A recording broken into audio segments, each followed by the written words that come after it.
আসসালামু আলাইকুম ভিউয়ার্স, কেমন আছেন? আশা করি সবাই ভালো আছেন। আলহামদুলিল্লাহ আমিও ভালো আছি। তো আজকে আমি আপনাদের সামনে একটি নতুন রেসিপি নিয়ে উপস্থিত হয়ে গেলাম নাহিদ আশা কিচেনে।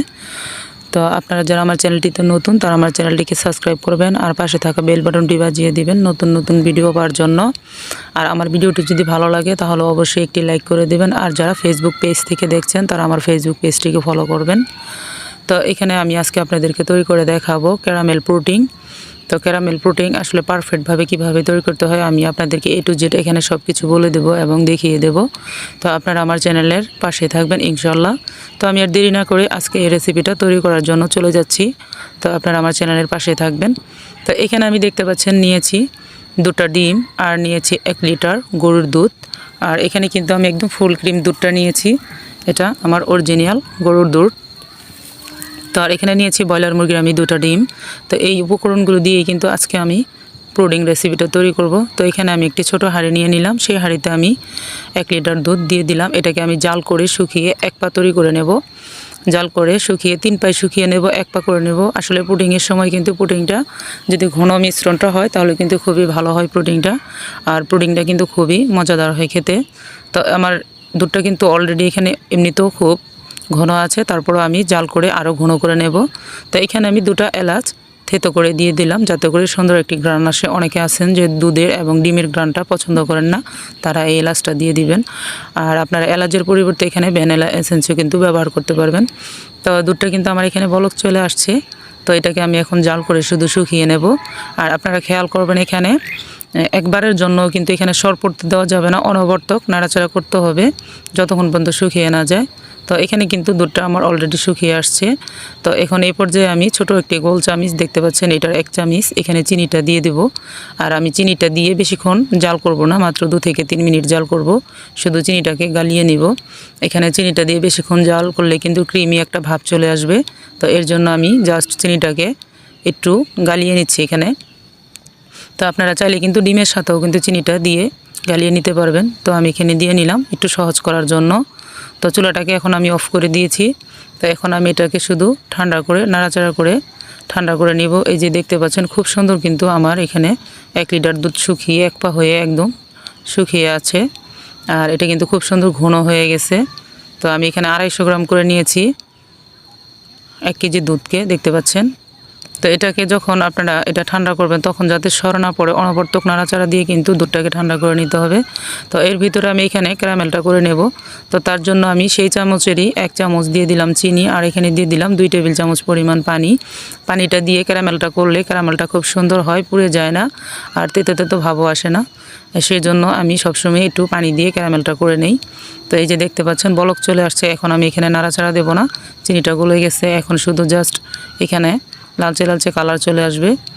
আর এর ভিতরে এই যে বাটিটা দেখতে পাচ্ছেন, আমি এই বাটিটাতে আজকে কিন্তু পুডিং তৈরি করে নেব। তো যখন এটা কালার চলে আসতে থাকবে তখন আমি এটাকে নাড়াচাড়া করব এই ক্যারামেলটাকে।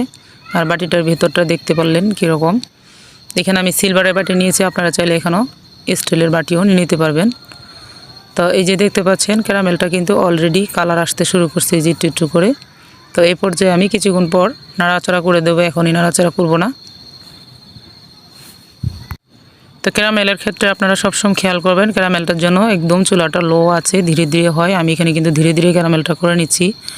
আর এই পর্যায়ে কিন্তু এখন আমি নাড়াচাড়া করে দেব। আমার ক্যারামেলটা কিন্তু এখানে পুড়বেও না, আর খুব বেশি একটা কালার চলে আসবে না, দেখতে পারবেন। আর খুব দ্রুত কিন্তু কালার করে নেওয়া যাবে না, তাহলে কিন্তু চিনিটা পুড়ে যাবে। আর পুড়ে গেলে ক্যারামেলটা কিন্তু তখন তিতো হয়ে যাবে, তাহলে কিন্তু পুডিংটা আর খেতে ভালো লাগবে না। তো এই যে দেখতে পাচ্ছেন আমি কিন্তু একদম চুলাটাকে লো আঁচ করেছি। এখানে আমার ক্যারামেলটার কিন্তু কোনো ধুমা ওঠেনি। তো যখন এটা ধুমা বের হয়ে যাবে তখন কিন্তু পুড়ে যাওয়ার সম্ভাবনা থাকবে। এর জন্য আমি চুলাটাকে একদম লো আঁচে ধীরে ধীরে ধীরে ধীরে ক্যারামেলটা করে নিচ্ছি, দেখতে পাচ্ছেন। আর এত দ্রুত কালার আনা যাবে না, ধীরে ধীরে কালারটা এমনিতে চলে আসবে আস্তে আস্তে, দেখতে পাচ্ছেন। তো আমি খুবই ধীরে ধীরে কিন্তু ক্যারামেলটা করে নিচ্ছি, আপনারা ফলো করলে বুঝতে পারবেন। এটা আসলে দেখলেই কিন্তু খুব সুন্দরভাবে এই পুডিং রেসিপিটা আপনারা তৈরি করে নিতে পারবেন ঘরে। আর এটা খুবই পুষ্টিকর একটি রেসিপি, আর যেমন বাচ্চারা পছন্দ করে বড়রা পছন্দ করে। তো দেখেন কালারটা কিন্তু আমার এখন অনেকটাই গাঢ় হয়ে যাচ্ছে। তো আমি আর একটু কালার করে নেব, কারণ পুডিং যখন আমি এটাকে মিশ্রণটা দিব তখন কিন্তু এখানে কালারটা হালকা হয়ে যাবে। এর জন্য আমি আর একটু কালারটাকে করে নিচ্ছি। তো এই যে দেখতে পাচ্ছেন এখন কিন্তু আমার অনবরত নাড়তে হবে যাতে করে এখানে ধোঁয়া না ওঠে। যদি এই পুডিংয়ের ক্যারামেলটার ভিতর ধোঁয়া উঠে যায় তাহলে কিন্তু এটা বেশি পুড়ে যাবে। তো আমি এর জন্য অনবরত নাড়াচাড়া দিয়ে দিচ্ছি যাতে করে এখানে ক্যারামেলটার ধোঁয়া না ওঠে। এই যে দেখতে পাচ্ছেন। তো আমি এর ভিতরে কিন্তু চুলাটাকে অফ করে দিব। আমার ক্যারামেলটা একদম রেডি হয়ে গেছে। দেখবেন এখন আমি একটু উপর দিকে আপনাদেরকে উঠিয়ে দেখিয়ে দিচ্ছি। এই যে কি সুন্দর একটি কালার চলে আসছে। এটা কিন্তু কালো হয়নি এবং পুড়েও যায়নি, দেখতে পাচ্ছেন।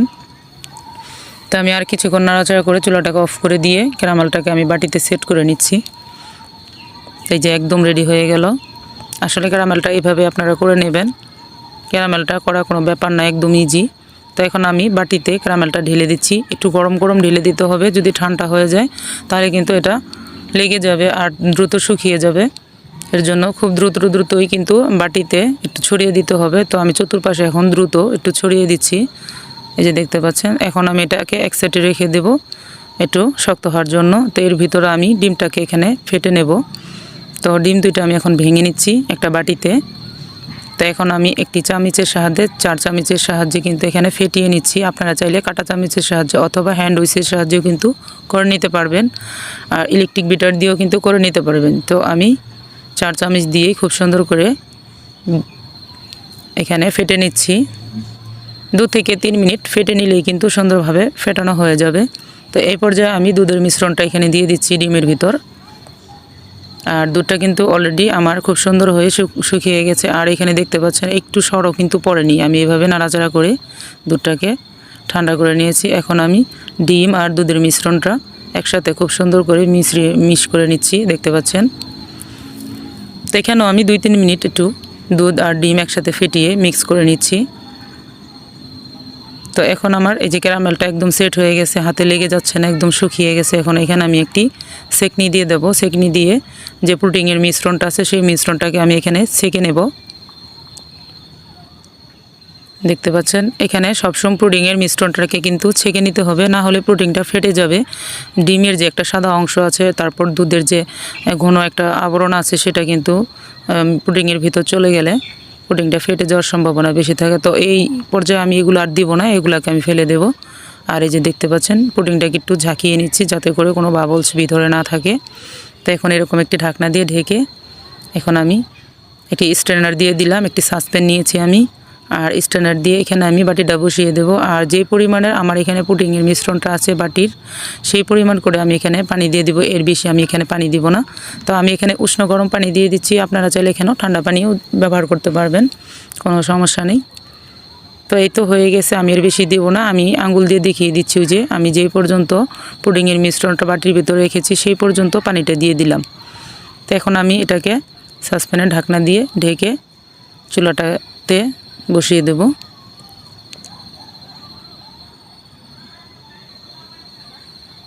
আপনারা চাইলে এখানে সুতি কাপড়ও দিয়ে দিতে পারেন বাটির ভিতরে। আমি এখানে স্ট্রেনার দিয়ে দিলাম। তো চুলাটাকে আমি অন করে দিচ্ছি।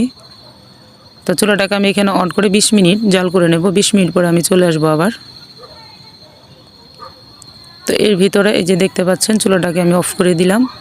পানিটা আমার অল্প একটু আছে, সব পানিটাই কিন্তু এখানে জাল হয়ে গেছে। আর পুডিংটা কিন্তু খুব সুন্দরভাবে সেট হয়ে গেছে এখানে। আর আমি একটি কাঠি দিয়ে চেক করে দেখিয়ে দিচ্ছি।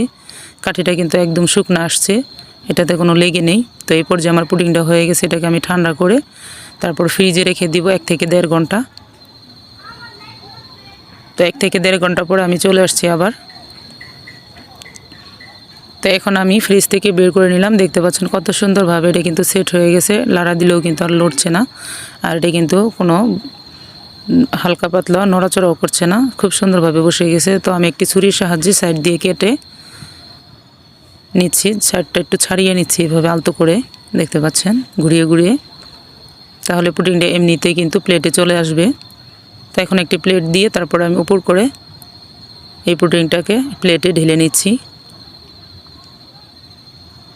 তো মাশাআল্লাহ পুডিংটা কিন্তু খুবই সুন্দর হবে আজকে।